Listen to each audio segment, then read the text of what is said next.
Olá pessoal, tudo bem? Aqui é Samuel Possebon, editor da Teletime. A gente está de volta com mais um episódio do nosso Boletim Teletime, o nosso podcast diário com as principais notícias do mercado de telecomunicações. Hoje ainda diretamente de Barcelona, fazendo o encerramento do Mobile World Congress, que aconteceu essa semana aqui nessa cidade. Fazendo isso aqui à margem do pier, do porto, para poder trazer um pouquinho de ar puro para vocês. Afinal de contas, a gente fez a cobertura ao longo desses últimos 4 dias dentro do centro de convenções lotado, cheio de gente ali, estava um pouco claustrofóbico, então hoje a gente resolveu mostrar um pouquinho dessa beleza que é Barcelona para aquelas pessoas que estão vendo a gente pelo YouTube. As pessoas que estão ouvindo a gente nas plataformas de áudio, saibam que tudo aquilo que a gente está comentando aqui está disponível também em vídeo ali no YouTube diretamente. Bom, vamos começar falando um pouco sobre o principal fato do dia, que não tem nada a ver com Barcelona, e a gente já traz algumas informações exclusivas e adicionais também com relação a esse fato. A gente está falando do pedido de recuperação judicial da Oi, um novo pedido de recuperação judicial da Oi, que foi protocolado na madrugada dessa quarta para quinta-feira no Brasil. Aqui em Barcelona, logo de manhã, a gente já trouxe essa notícia. Já era esperado, desde que a Oi pediu a tutela antecipada para conseguir não pagar as suas dívidas que estavam com vencimentos imediatos, e o juiz acatou aquela tutela antecipada. Já estava sinalizado ali que haveria um processo adicional de recuperação judicial. Lembrando que a Oi encerrou a sua recuperação judicial em dezembro do ano passado, depois de um período de quase 6 anos aí, reestruturando as suas dívidas, vendendo seus ativos e tentando voltar a uma situação de normalidade. Não conseguiu. A gente fez essa análise em vários episódios do nosso podcast, também no nosso noticiário escrito, mostrando quais foram as razões pelas quais a Oi não conseguiu chegar ao final do processo de recuperação judicial nas condições que esperava chegar, e agora abre esse novo processo com uma dívida aí de aproximadamente 30 bilhões de reais para tentar se reestruturar novamente. Vai ser uma recuperação judicial um pouco mais desafiadora, porque a Oi já não tem mais ativos para vender, ou pelo menos aqueles ativos que ela tem para vender são muito mais complexos de serem negociados e envolvem diretamente o core business da empresa hoje, que é a venda de serviços de fibra.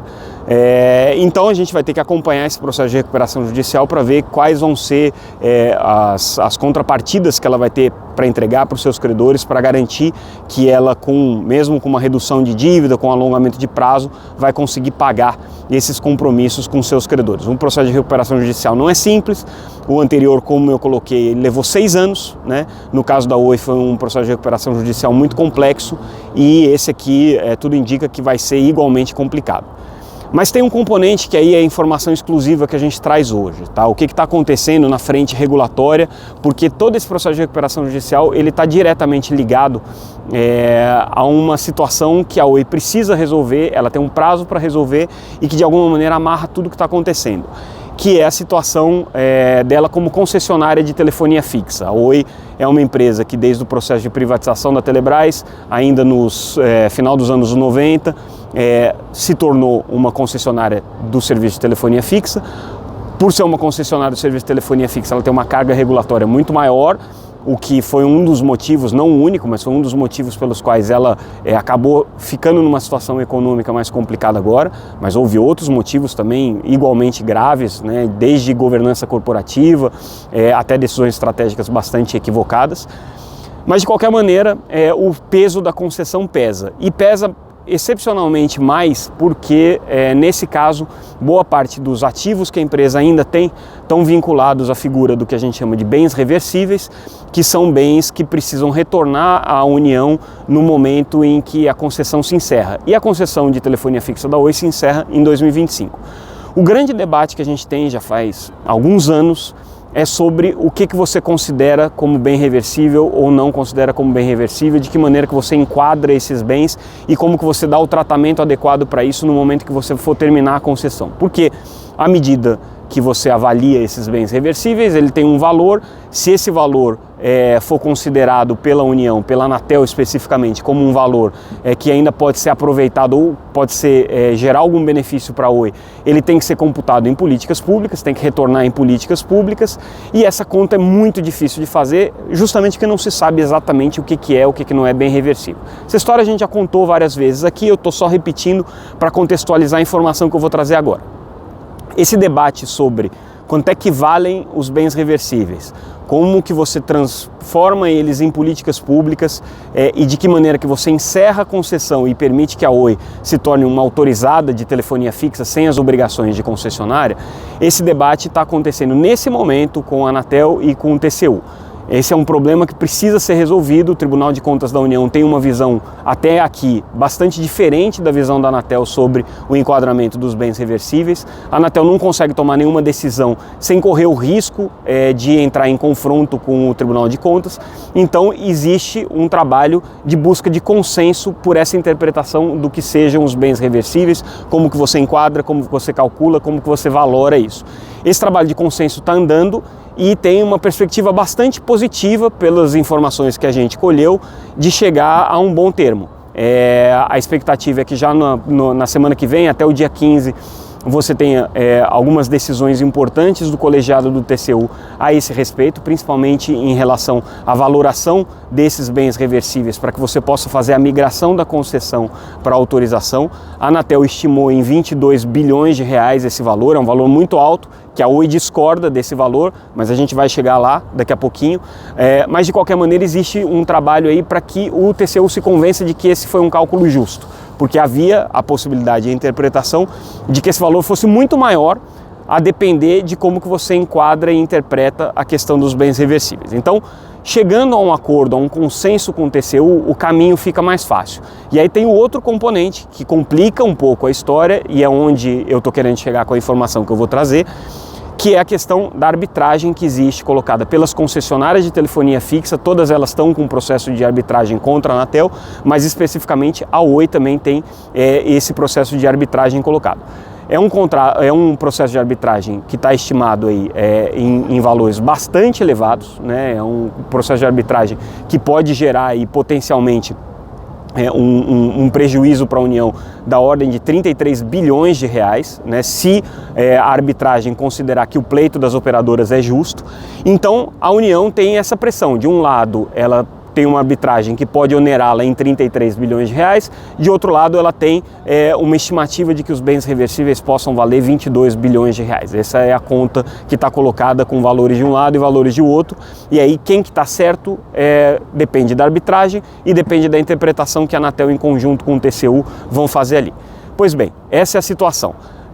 O que está sendo combinado a partir do momento em que o Tribunal de Contas da União endosse a interpretação sobre bens reversíveis que a Anatel tem e que se chegue a um consenso de que os 22 bilhões de reais calculados pela Anatel como valor dos bens reversíveis de todas as concessionárias, isso não é só da Oi, seria um valor justo, né? O que a Anatel pretende é chegar a um acordo com as concessionárias para que se retire a arbitragem, para que se encerre esse processo de arbitragem, e você faz uma conta, um encontro de contas. De um lado, a Anatel coloca os seus 22 bilhões de reais, do outro as operadoras colocam os seus 33 bilhões de reais, você vai ter uma mesa de negociação para tentar chegar no 0 a 0 ou pelo menos em conseguir reverter uma parte desses valores em alguns investimentos para banda larga nesse processo de migração das concessionárias do modelo de concessão para o modelo de autorização, para que o governo possa ter alguma coisa para apresentar, inclusive para a opinião pública, e dizer, olha, fizemos a migração já no final de concessão, já com um valor bastante degradado, mas ainda assim conseguimos algum investimento em banda larga. Isso aí é o que se quer. Então, em essência, o que se busca é um acordo, um acordão, né, no bom sentido da palavra, né, não no sentido não republicano. Então seria uma forma de você conseguir chegar a um bom entendimento das duas partes, para que se encerre tanto de um lado a arbitragem, do contrário essa arbitragem vai se alongar até pelo menos 2025, a expectativa é que seja uma arbitragem longa, parecia que ia ser curta, mas não vai ser mais curta, pelo menos na análise das pessoas que estão acompanhando esse processo, e de um lado a Anatel também não cobraria das empresas os 22 bilhões que acha que seria justo para fazer essa migração de um lado e de outro. Feito isso, resolve-se o problema da concessão, resolve-se o problema dos bens reversíveis, a Oi está livre para seguir a sua vida. O que tem que acontecer nesse processo agora um entendimento entre as partes para que se chegue nesse acordo. Do contrário, as concessionárias não vão tirar a arbitragem e aí corre-se o risco dessa bomba de 33 bilhões cair no colo da União e, pior ainda, a União ainda tem que prestar o serviço de telefonia fixa ao final de 2025 porque é um serviço enquadrado em regime público, o que significa que a União tem que dar continuidade para ele. Ou se chega a um entendimento, acerta tudo, não tem dor de cabeça para a União e não tem dor de cabeça para as concessionárias também. O futuro da Oi, e a gente volta para a questão da recuperação judicial, passa muito por isso, porque a Oi precisa se livrar desse peso dos bens reversíveis para poder negociar o seu futuro. E aí eu exemplifico com algumas situações. Por exemplo, ela já fez a venda de algumas torres que são utilizadas inclusive para o serviço de telefonia fixa para a Highline. Isso daí rendeu para ela cerca de R$1 bilhão. A Anatel deu ok na semana passada para essa venda, porém disse que ela não pode tirar esse dinheiro do banco enquanto, ou pelo menos transferir esse dinheiro para sua própria conta, né? Enquanto não se resolver a questão, a interpretação dos bens reversíveis. Então, já exemplifica onde seria um problema. O outro problema é caso ela queira vender a sua participação na Vital. No momento, a Vital é a operadora de rede neutra que comprou a infraestrutura de fibra da empresa e no final das contas hoje tem uma operação de rede neutra que é a maior do país, mas que a Oi tem uma participação de 30% ainda. Essa participação tem sido diluída pouco a pouco, ela começou com 42%, hoje está com um pouquinho menos de 30%. E existe a possibilidade da Oi vender esse restante de participação para poder fazer caixa, para poder ter recursos para pagar os seus compromissos financeiros e continuar operando como uma operadora de serviços. Ela não consegue fazer isso enquanto não resolver o problema do bem reversível. Por que ela não consegue? Porque a Anatel não vai deixar. A Anatel não quer que ela reduza a sua participação na Vital a ponto de colocar em risco uma eventual reversibilidade desses bens que hoje estão atrelados à Vital. Então isso é um ativo importante. E também para a entrada de novos acionistas. Ninguém vai entrar como acionista na Oi, eventualmente, se a Oi não conseguir, de alguma maneira, dar uma garantia de que ela não tem mais esse passivo judicial, esse passivo regulatório com a Anatel. Então isso é muito importante para ela. Por isso que o processo de recuperação judicial que está acontecendo e se iniciando agora, ele depende fundamentalmente de um bom acordo que precise ser fechado com a Anatel, com o Tribunal de Contas e um entendimento sobre essa questão dos bens reversíveis. Tem muito russo para entrar nessa negociação ainda, aí usando o sentido figurado, né? É preciso combinar com os russos da Casa Civil, do Palácio do Planalto, da Advocacia Geral da União, é preciso combinar com os russos da sociedade civil, do Ministério Público, que de alguma maneira vão se opor a qualquer tipo de acordo, ou pelo menos vão tentar entender qual é a lógica por trás de um acordo desse. Mas, ao que tudo indica, pelo menos o Tribunal de Contas da União já está entendendo ou começando a entender a necessidade de resolver esse problema. Em paralelo, a Anatel tem que estudar o que vai acontecer com a Oi. Ela está num processo de recuperação judicial e a Anatel já tem um processo aberto de acompanhamento da situação econômica da empresa e da degradação ou não da qualidade dos serviços de telefonia fixa. Isso é que a Anatel tem que monitorar. Ela está fazendo isso, eventualmente ela pode seguir determinados caminhos, como abrir um processo de caducidade da concessão, retomar a concessão, fazer uma intervenção na empresa. Tudo isso existe como uma possibilidade regulatória.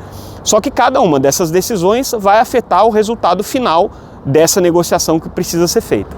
E essa negociação que precisa ser feita é o mais importante agora, porque se não houver negociação, vai se chegar num impasse em que as concessionárias, de uma maneira geral, mas a Oi especificamente, não vai abrir mão da arbitragem, a Anatel não vai abrir mão dos bens reversíveis, vai se chegar numa disputa judicial que certamente vai se alongar para além de 25 e ninguém vai conseguir resolver problema nenhum e a Oi certamente não vai conseguir sair do processo de recuperação judicial de uma maneira saudável e aí vai ser a única alternativa possível é a falência, né? E aí a Oi indo à falência, termina a empresa, você vende os ativos que tem ali, paga as dívidas que forem possíveis e os credores não vão receber mais nenhum recurso além daquilo que se consegue arrecadar com a venda de ativos da empresa. Então, e entre os credores, isso inclui também a Anatel, se inclui a União e se inclui em bancos públicos. Então o problema afeta de qualquer maneira o bolso do cidadão que nesse momento é credor da Oi.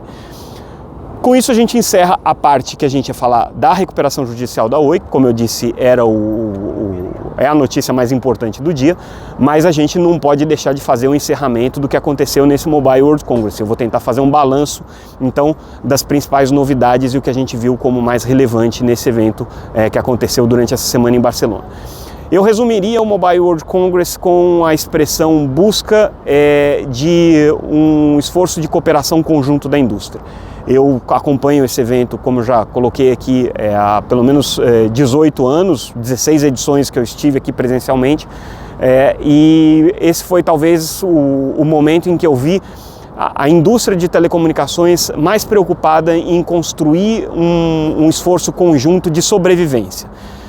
Isso significa o quê? Buscar padrões com que toda a indústria possa trabalhar em conjunto, buscar esforços empresariais com que toda a indústria possa trabalhar em conjunto, unir forças contra os inimigos, ou pelo menos aqueles adversários na disputa de mercado, e aí principalmente as empresas de internet, que são as grandes adversárias aqui das empresas de telecomunicações, na disputa pelas receitas do ecossistema digital. Então esse esforço de cooperação apareceu desde o primeiro dia do evento, com o lançamento da iniciativa Open Gateway, que prevê a padronização de APIs para uso de rede, de maneira que as operadoras possam trabalhar de maneira integrada com os serviços e aplicações digitais que estão sendo oferecidos por qualquer uma delas em qualquer lugar do mundo, e que esses serviços e aplicações funcionem de maneira horizontal por toda a cadeia de telecomunicações, em todas as empresas de telecomunicações. Esse é um esforço que só foi feito de uma maneira parecida no final dos anos 80, da década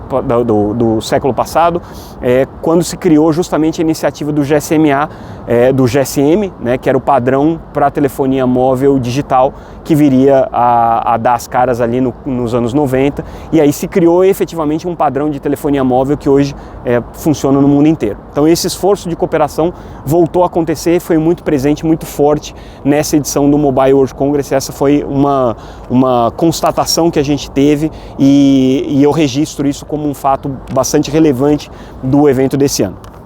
Mas a gente teve algumas discussões interessantes. Acho que ganhou muito peso o debate sobre abrir novos modelos de negócio, né? A partir do 5G, as operadoras estão buscando ainda uma forma de rentabilizar o 5G. Aliás, isso foi muito interessante, que a gente não viu ainda nenhuma killer application do 5G e nenhum modelo de exploração do 5G que pareça ser aquilo que vai salvar a indústria de telecomunicações do atoleiro em que ela se encontra. A indústria de telecomunicações não vai acabar, não tem a menor chance disso acontecer, porque ela é base para toda a transformação digital, mas o que acontece é que ela não consegue sair desse atoleiro de ter que fazer altos investimentos e não conseguir aumentar a sua rentabilidade. E com isso ela não atrai investimentos novos, ela não é uma indústria que gera alta rentabilidade para os seus acionistas, e é uma indústria que está sempre patinando no mesmo lugar. As receitas não crescem, ou crescem marginalmente, os investimentos não aumentam muito também, mas são já em patamares bastante elevados, e a indústria não consegue encontrar novas formas de rentabilizar esses investimentos. Busca-se muita solução através da exploração dos mercados corporativos, os mercados empresariais, que com o 5G ganham um potencial novo de novos serviços, novas aplicações, novas formas de digitalizar a economia, e isso poderia gerar mais valor para a indústria de telecomunicações. Mas ninguém ainda conseguiu fazer isso de uma maneira efetiva, pelo menos no evento desse ano aqui. O que a gente nota é que as operadoras de telecomunicações ainda não tem uma killer application para apresentar para o mercado. Isso ainda não apareceu. Existe uma grande expectativa dos fornecedores nesse sentido, no sentido de que o mercado empresarial seja um novo gerador de demanda por 5G, mas também não está acontecendo, tá? Você não vê nenhuma operadora de telecomunicações que possa dizer, não, nós somos um operador de telecomunicações que hoje conseguiu digitalizar toda a economia, toda a cadeia de negócios, todas as empresas. Isso ainda não acontece. Nas empresas asiáticas a gente viu números um pouco mais relevantes, com alguns milhares aí de empresas já conectadas com 5G. Nas empresas europeias, o que a gente vê ainda é marginal, são operações com algumas dezenas de casos de uso de 5G de maneira efetiva, gerando novas receitas e tudo mais. Então, ainda não se chegou a esse novo modelo. Esse foi um dos pontos aí que a gente tem para destacar no evento. Agora, a chiadeira com relação às empresas de internet e a captura que as empresas de internet têm feito dos valores e das receitas na economia digital, isso foi uma constante. Já tem acontecido nos últimos anos, já faz mais de 10 anos que a gente ouve essa lamentação de que as empresas de internet que se beneficiam com o crescimento da banda larga, com os investimentos que estão sendo feitos na infraestrutura de banda larga, não fazem investimentos proporcionais e que só elas ficam com a receita. Isso continua acontecendo aqui, agora já com fatos mais concretos na mesa, como uma consulta pública que está acontecendo aqui na União Europeia, justamente no sentido de tentar encontrar uma maneira de remunerar a rede, mas também ainda sem sinal de acordo, né?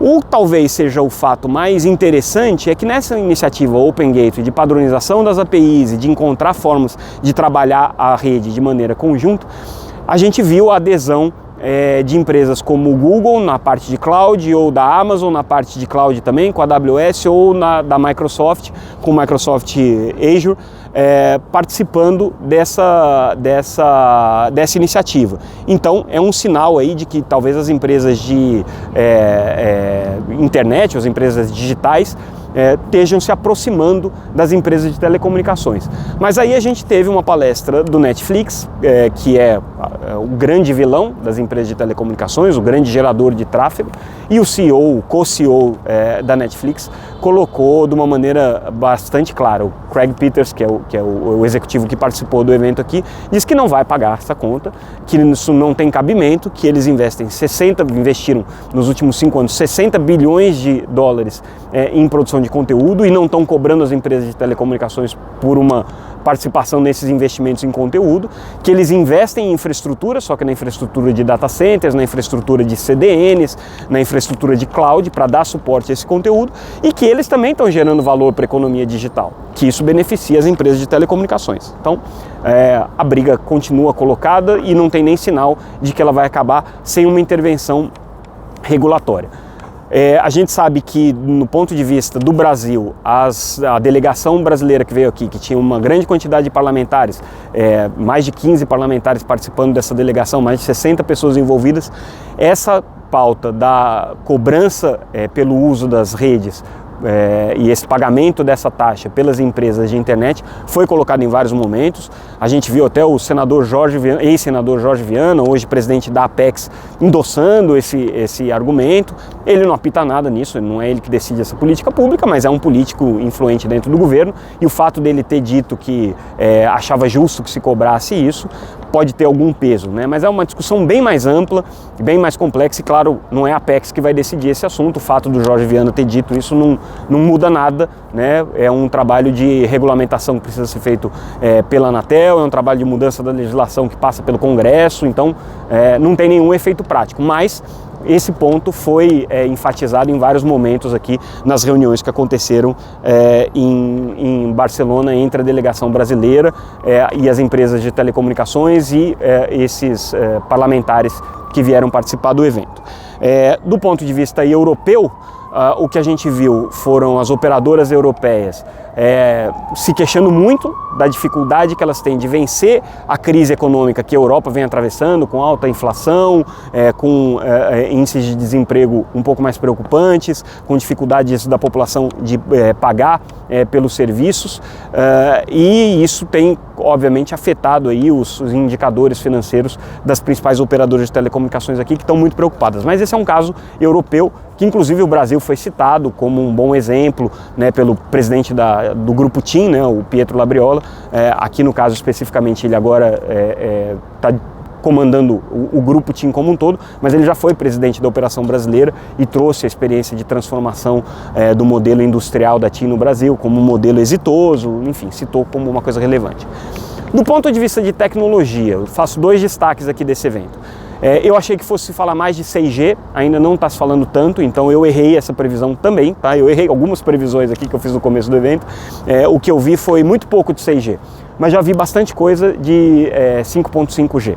Então, o 5G Advanced, que deve chegar daqui a uns 3 ou 4 anos, já começa a dar as caras, já com tecnologias concretas sendo anunciadas, o esforço de padronização já está praticamente concluído. O 6G ainda está no estágio de bancada ou no estágio experimental, vamos dizer assim, né? Ainda tem pouca coisa sendo mostrada de uma maneira mais efetiva. Mas claro que a tendência, à medida que o IMT 2030 seja padronizado no final desse ano, o IMT 2030 é o conjunto aí de protocolos que vão reger o 6G.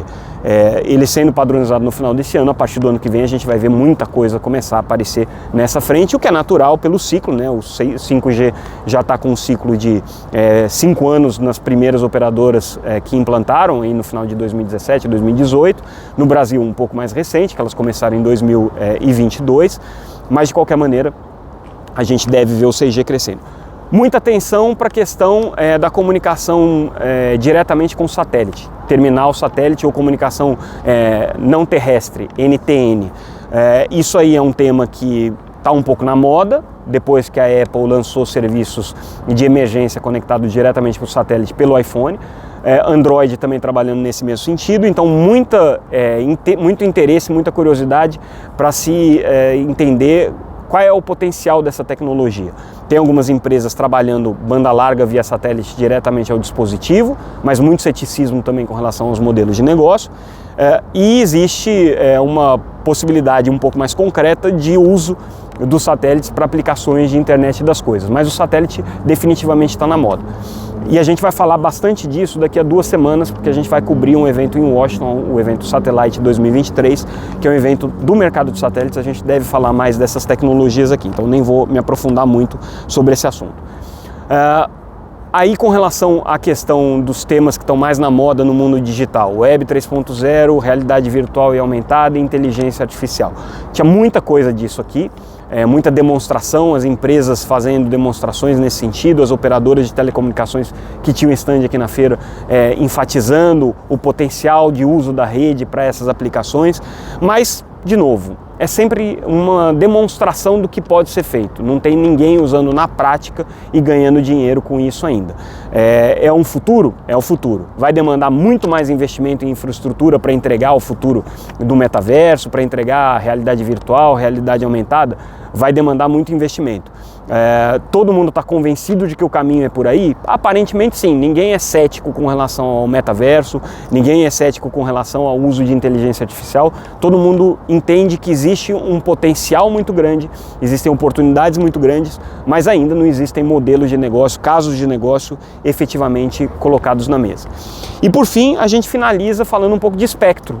Foi um outro tema bastante importante, relevante aqui no evento, porque ele acontece há praticamente 1 ano do evento da WRC, que é a Conferência Mundial de Radiocomunicação, que acontece em novembro e dezembro em Dubai, e é a conferência mais importante para a definição de quais espectros vão ser alocados para quais serviços.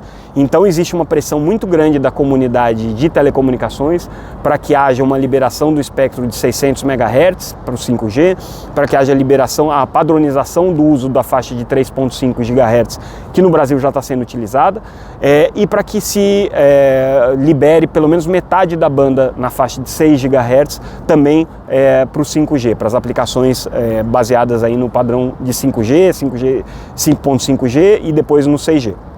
Qual que é o problema especificamente que envolve o Brasil? O Brasil já tomou uma decisão sobre isso e o Brasil decidiu que a faixa de 6 GHz vai ser destinada a uso não licenciado, ou seja, para as aplicações basicamente de Wi-Fi.